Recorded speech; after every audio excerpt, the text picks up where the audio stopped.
So where's the office? Back at Division? You're in the office, baby. Today's a training day, Officer Hoyt.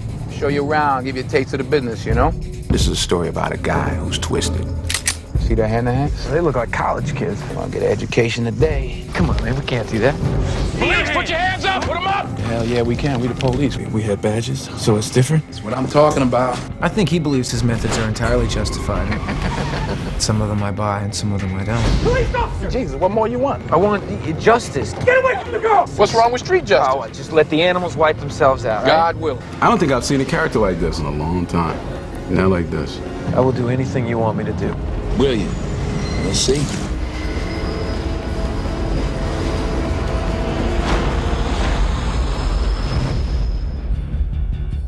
Back it up, please. Back it up. Going again right away. Stand by. All right, rehearsal's up. High energy, high energy. I think what attracted me to Training Day was the incredible level of reality that it had. You hear that, homie? You want to go to jail? You want to go home? Huh? It's one day from dawn until midnight. To protect the sheep, you got to catch the wolf. And it takes a wolf to catch a wolf. You understand?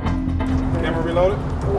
Well, the interesting thing about the script is it was written by a white kid, David Ayer, who actually grew up in the Rampart area of Los Angeles. So everything about the script had the smell of authenticity. I walk a higher path, son. I got the keys to all the doors. That a curious premise of, you know, in a corrupt world, what happens when one guy says no? You know, the devil doesn't always come to you with horns and a tail. It tends to be a lot more seductive than that. It's interesting because when I read it, I started seeing all these other things. About that time. My mind sort of expanded beyond the car and went into the neighborhoods, the people in the neighborhoods, the people that it affects. What does that do to a community? Good or bad? It affects you one way or the other.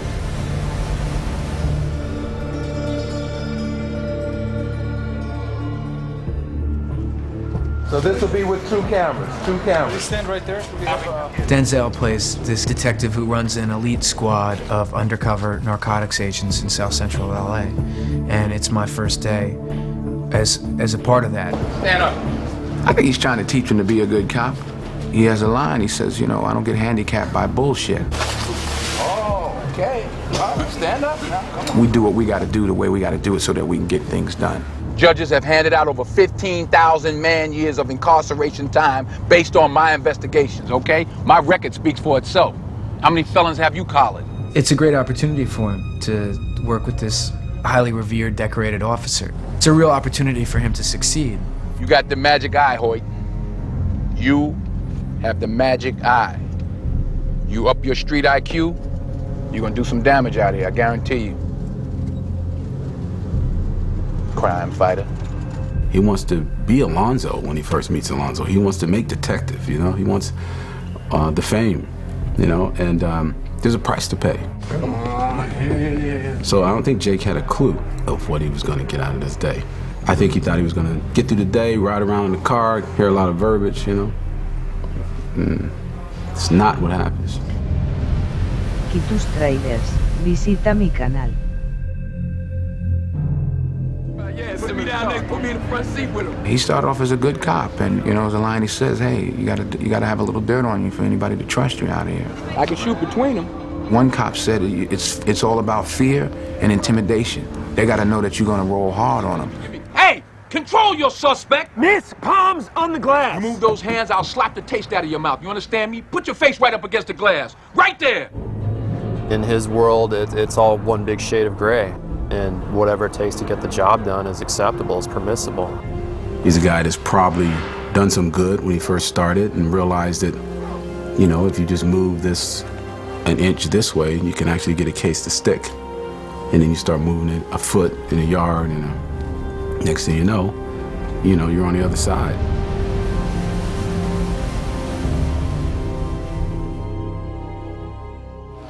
Okay, so I'm down here. It's very bold of Denzel to take this role. It is not his usual, clearly heroic role. He always plays somebody within whom the audience has a great deal of empathy. This is a movie that challenges that empathy. What's up, Roger? What's going down, brother? It's all good, baby. This is a role that stretches Denzel Washington in a way that you've never seen him before. Who are you working for? I look for a departure in every role I do. This Alonzo is, he's confused. He's twisted. Say this was in a shoebox. But I don't look at him as a bad guy, really. He just, he's got problems. Here we go. I think that Denzel Washington is probably the greatest leading man working in films today. I don't think anybody can compete with him as far as what he's capable of doing. He's a really powerful actor, and I think he's at the top of his game right now. I think the guy's tremendous. Background action and action! And the amazing thing about Ethan Hawke is he has a vulnerability and a sense of innocence to him, and yet he's not a bashful actor. He's actually able to hold his own and go toe-to-toe with Denzel, and we found no other actors that were actually able to do that. All right, I'll go back to the valley. I'll cut parking tickets, you know?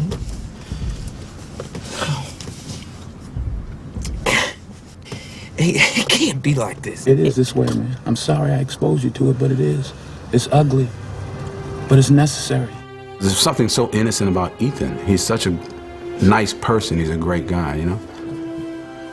But there's something in his eyes that tells me he's seen something in his life.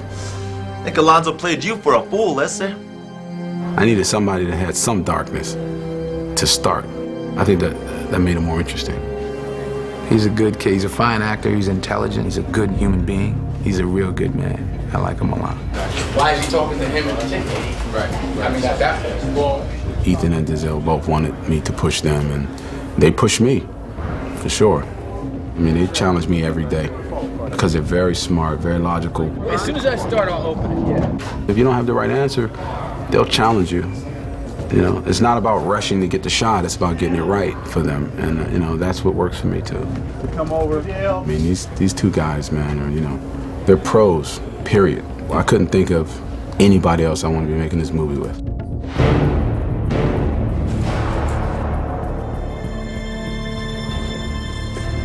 What up, killer? I can't call it. What's up with you? Did I talk to the three wise men? Everything is lovely. Shit, if you say we can get away with it, I'm with you. Know what I'm saying? I play a character named Paul, who's part of Alonzo's bad guy crew. MP5, heavy artillery, baby.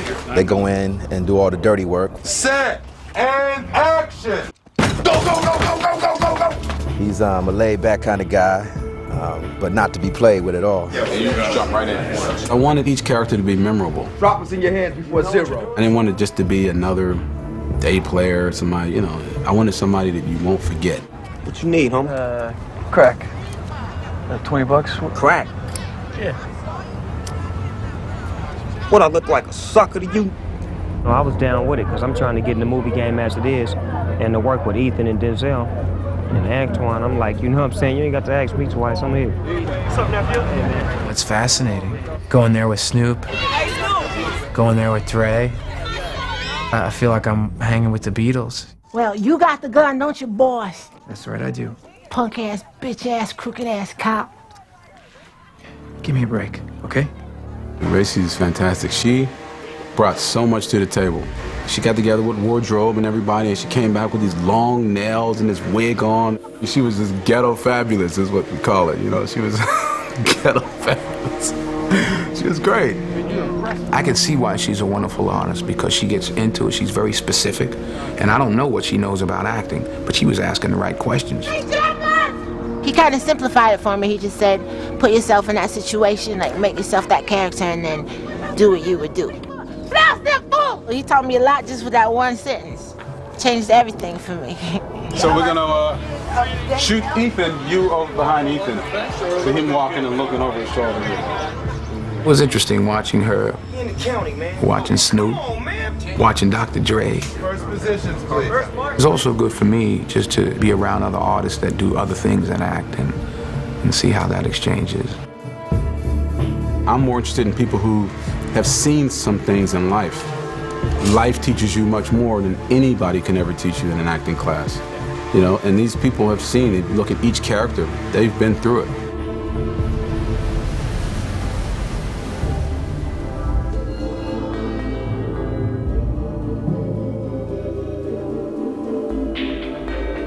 This movie is very much about LA speaking for itself and being what it is. And Antoine is definitely a good guide. You know you can do 2 cameras on him, just on him here. First thing he brought to this table is an understanding of what inner city Los Angeles is like. We've been able to sit down with members of Bloods and members of the Crips and film in Imperial Courts and film in the jungle, and we would not have been able to do the things we do if it wasn't for Antoine and the connections he has, aside from being a wonderful director and a great, great shooter. Jake, go. That was nice. The guy's super bright, and he has a ton of energy, and he loves his story. From a director, that's all that I need. Your cue is on Ethan. He's bringing an edge to it that I think it needs. It needed to be something unusual, something different, and it's dangerous, and that's good. Roll sound.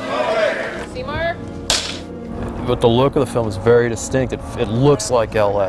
It feels like LA. It's going to smell like LA. I mean, it's just so dead on in every respect. I wouldn't want to make the movie in any other place but the real places. It's just the texture and the feel and the people and the faces that you can't get that anywhere else. He wanted this film to really be authentic. He wanted to really be, you know, hardcore. And I said, I think I can get you guys there, but it's gonna be real dirty. So if the crew's willing to get a little dirty to make a dirty movie, we can make it happen. There's no other way to tell the story unless you understand the world they're in. I wanted the whole crew to get in the environment, see the people, to see what the movie's about, to feel the texture of the world. Where we're going, I'm telling you, no cameras have been in Imperial Courts the way we were. And in the jungle, they have a policy of no cameras, totally. Take a beat before you pull the gun out. The gang members are the guys that gave me permission to come into their neighborhoods. They were so supportive. And I wanted them to be in the movie. These guys got real scars, real bullet holes. They deal with these cops every day. One time. What's up, Bone? What's up, Lonzo? All right. What's happening with your down moves? It's all good. It's all good. Didn't want to tell you, man. Appreciate what you did for my nephew. That's some real shit. For sure. For sure. You better call me. You hear all these stories about neighborhoods, and you actually go and spend some time there, and you realize it's just people, and it always is. You snatching that thing on? Yeah. Yeah, it's great. Yeah, you get the real feeling. You meet the real people, you know. I couldn't imagine it any other way. And they saw the work that these guys were putting in. That's an image they had never saw before. So they planted the seed, man, I can do it. I want to do that. I think Antoine told the story of how he was in Pittsburgh projects, saw a film crew, went up to him, and they started showing him stuff, and that's what was planted the seed in him. That's how he became a director. You loving it, huh? You like that? All right. Any of y'all can be a camera operator one day. Any of y'all. And I wanted to bring something positive to the community. I wanted them to see a film being made, you know, some magic. I wanted them to meet Denzel. I wanted them to meet Ethan. I wanted them to see me, you know. Well, I come from the streets. I wanted them to see me doing something positive, so that maybe that's a way of helping and inspiring in some way. Everybody stay in position, please, so I can get Lawrence. All right, here we go. Let's go. Ready? Let's lock it up. This will be picture. Cameras ready, sound ready. Seconds away, Randy. And roll sound. 65 Foxtrot, take one. Split tracks. Ready? And action. With the scandals and whatnot, it is open season on misconduct. I think it's a morality tale. I think it's a tale of what one man does when faced with a choice. If you're in my unit, you got to be in it all the way or not at all. You understand me? Let's say I don't play along. Is there just one morality, or are there many moralities? You gonna shoot me, boys? You did what you had to do. What is the right thing to do? Do the ends justify the means? Open your eyes. Can't you see? The world is a better place without him. That's the hardest thing, is how do you do this job and keep your integrity? What the hell were you doing back there? You got to decide whether you're a wolf or a sheep. And the problem is, once you start bending the rules to suit your will, where do you stop? You think I'm crazy, right? We communicate and talk to me. Say it. Say it. As Alonzo says, it's not what you know, it's what you can prove. You get the picture? Yeah, I got the picture. Maybe films like this will make people think about how far some people are taking their power. I'm the police! King Kong ain't got nothing on me! Boom.